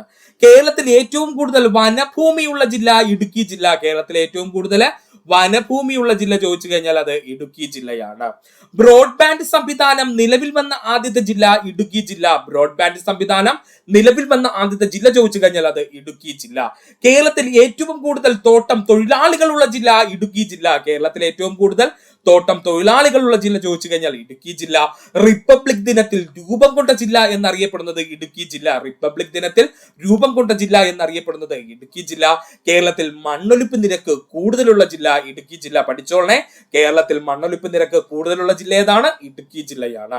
കേരളത്തിന്റെ സുഗന്ധവ്യഞ്ജന തോട്ടം എന്നും കേരളത്തിന്റെ സുഗന്ധവ്യഞ്ജന കലവറ എന്നും കേരളത്തിന്റെ പഴക്കൂട എന്നും കേരളത്തിന്റെ പവർ ഹൗസ് എന്നും കുടിയേറ്റക്കാരുടെ ജില്ല എന്നും അറിയപ്പെടുന്നത് ഇടുക്കി ജില്ലയാണ്. കേരളത്തിന്റെ സുഗന്ധവ്യഞ്ജന തോട്ടം എന്നും കേരളത്തിന്റെ സുഗന്ധവ്യഞ്ജന കലവറ എന്നും കേരളത്തിന്റെ പഴക്കൂട എന്നും കേരളത്തിന്റെ പവർ ഹൗസ് എന്നും കുടിയേറ്റക്കാരുടെ ജില്ല എന്നീ വിശേഷണങ്ങൾ ഉള്ളത് ആർക്കാണ്? നമ്മുടെ ഇടുക്കി ജില്ലയ്ക്കാണ്. ഒന്നുകൂടി പറയുവാണ് സുഹൃത്തുക്കൾ, ശ്രദ്ധിച്ചിരിക്കുക. കേരളത്തിലെ ഏറ്റവും വലിയ ജില്ല എന്ന് ചോദിച്ചാൽ ഇടുക്കി ജില്ല. കേരളത്തിൽ ഏറ്റവും കുറച്ച് ജനസാന്ദ്രതയുള്ള ജില്ല ഇടുക്കി ജില്ല. ഏറ്റവും കൂടുതൽ ജലവൈദ്യുത പദ്ധതികളുള്ള ജില്ല ഇടുക്കി ജില്ല. ഏറ്റവും കൂടുതൽ തേയില, കുരുമുളക്, ഏലം ഉൽപ്പാദിപ്പിക്കുന്ന ജില്ല ഇടുക്കി ജില്ല. വെളുത്തുള്ളി കൃഷി ചെയ്യുന്ന കേരളത്തിലെ ഏക ജില്ല ഇടുക്കി ജില്ല. കേരളത്തിലെ ഏറ്റവും കൂടുതൽ വനഭൂമിയുള്ള ജില്ല ഇടുക്കി ജില്ല. ബ്രോഡ്ബാൻഡ് സംവിധാനം നിലവിൽ വന്ന ജില്ല ഇടുക്കി ജില്ല. കേരളത്തിൽ ഏറ്റവും കൂടുതൽ തോട്ടം തൊഴിലാളികളുള്ള ജില്ല ചോദിച്ചാൽ ഇടുക്കി ജില്ല. റിപ്പബ്ലിക് ദിനത്തിൽ രൂപം കൊണ്ട ജില്ല എന്നറിയപ്പെടുന്നത് ഇടുക്കി ജില്ല. കേരളത്തിൽ മണ്ണൊലിപ്പ് നിരക്ക് കൂടുതലുള്ള ജില്ല ഇടുക്കി ജില്ല. കേരളത്തിന്റെ സുഗന്ധവ്യഞ്ജന തോട്ടം എന്നും കേരളത്തിന്റെ സുഗന്ധവ്യഞ്ജന കലവറ എന്നും കേരളത്തിന്റെ പഴക്കൂട എന്നും കേരളത്തിന്റെ പവർ ഹൗസ് എന്നും കുടിയേറ്റക്കാരുടെ ജില്ല എന്നും അറിയപ്പെടുന്നത് ഇടുക്കി ജില്ലയാണ്. ഈ ഭാഗം സുഹൃത്തുക്കളെ വ്യക്തമായിട്ട് ഇത്ര നേരം ഈ വീഡിയോ സുഹൃത്തുക്കൾ എല്ലാവർക്കും നന്ദി, നമസ്കാരം. നിങ്ങൾക്ക് ഈ വീഡിയോ ഇഷ്ടമായെങ്കിൽ നിങ്ങളുടെ സുഹൃത്തുക്കൾ കൂടി ഒന്ന് ഷെയർ ചെയ്ത് കൊടുക്കുക. അതിനോടൊപ്പം തന്നെ നമ്മുടെ ചാനൽ സബ്സ്ക്രൈബ് ചെയ്ത് സഹായിക്കുക. സബ്സ്ക്രൈബ് ബട്ടൺ ചേർന്നുള്ള ബെൽ ബട്ടൺ അമർത്തി കഴിഞ്ഞാൽ നമ്മൾ അപ്ഡേറ്റ് ചെയ്യുന്ന വീഡിയോകൾ അപ്പം തന്നെ സുഹൃത്തുക്കളെ നിങ്ങളെത്തുന്നതാണ്. സുഹൃത്തുക്കൾ എല്ലാവർക്കും നന്ദി, നമസ്കാരം. നല്ല ദിവസം നേരുന്നു.